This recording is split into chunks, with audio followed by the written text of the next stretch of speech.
Assalamualaikum warahmatullahi wabarakatuh. Hari ini kita akan mempelajari tentang kebahasaan teks laporan hasil observasi.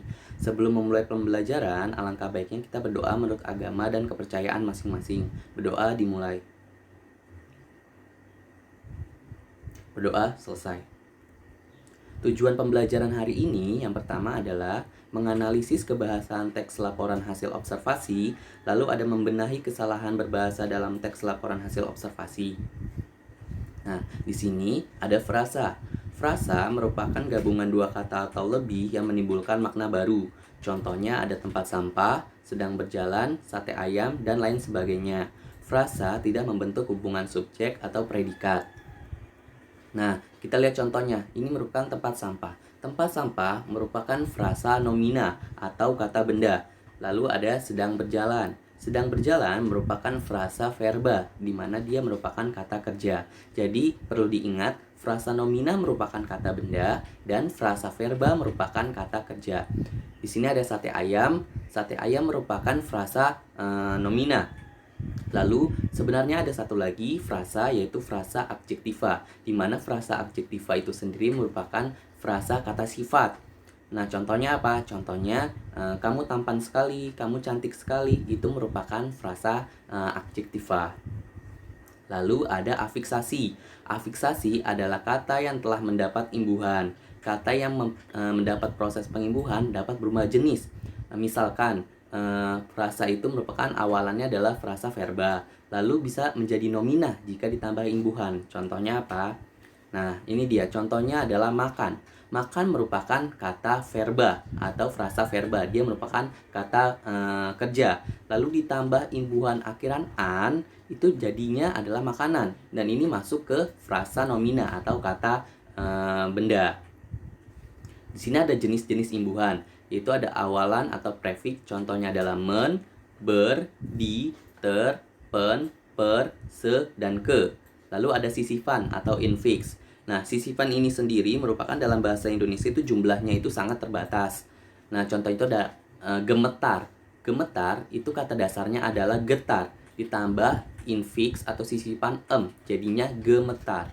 Lalu ada akhiran atau sufiks. Ini contohnya adalah kan, an, dan nya. Nah, ini ada 4 kata dasar yang berawalan huruf. Secara otomatis akan melebur jika ditambah imbuhan me dan pe. Ini 4 kata ini, huruf ini maksud saya huruf ini jika ditambahkan imbuhan me dan imbuhan pe, itu dia akan melebur. Tapi perlu diingat, huruf setelahnya haruslah huruf vokal atau huruf kedua adalah huruf vokal. Pasti kalian udah tahu huruf vokal itu apa aja. Ada a, i, u, e, o. Selain a, i, u, e, o atau selain huruf vokal merupakan huruf konsonan. Nah, jika KTSP ini 4 huruf ini bertemu dengan huruf konsonan, maka dia tidak melebur. Hanya melebur jika bertemu huruf vokal dan diberi imbuhan me dan pe. Contohnya seperti apa? Nih, contohnya adalah jika kata dasarnya susu ditambah imbuhan me itu jadinya menyusui. Plus i ya, menyusui. Nah, ini kan huruf vokalnya u setelah huruf s. Nah, di sini ada contoh kedua, mentraktir. Nah, kenapa dia tidak luluh? Karena huruf kedua setelah huruf T itu merupakan huruf konsonan, bukan huruf vokal. Dan ditambah imbuhan men, itu jadinya mentraktir. Dia tidak melebur. Nah, di sini ada kata dasar yang berawalan huruf S. Itu jika ditambah dengan imbuhan me, maka dia akan jadi nye. Contohnya, me, imbuhan me plus sapu, kata dasarnya sapu, itu jadinya menyapu. Imbuhan me ditambah kata dasar santap jadinya menyantap. Imbuhan me ditambah kata dasar salin jadinya menyalin. Nah, di sini kata dasar yang berawalan huruf T akan digantikan menjadi huruf N jika ditambah awalan me. Nah, contohnya me plus tali jadinya menali. Me plus tari jadinya menari. Nah, ada juga yang kata dasar berawalan huruf K akan digantikan menjadi huruf eng jika ditambahkan imbuhan me. Contohnya, me plus kaji, jadinya mengaji. Me plus kunci, jadinya mengunci. Nah, lalu ada kata dasar yang berawalan huruf P akan digantikan dengan huruf M. Contohnya, me plus pesona, jadinya memesona. Me plus paku, jadinya memaku. Nah, di sini ada kata imbuhan. Kata berimbuhan, ada jenis imbuhan dan kata dasar. Kata imbuhan yang pertama adalah pendengaran.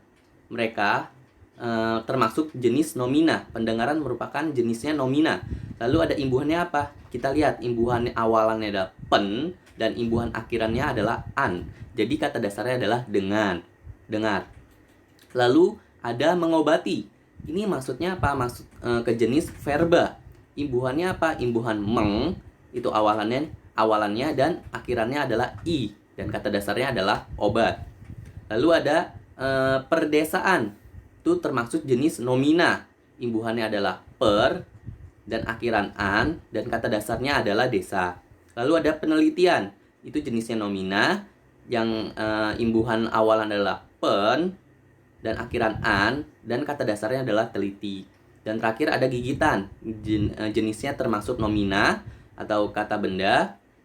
Lalu imbuhannya adalah akhiran an dan kata dasarnya adalah gigit.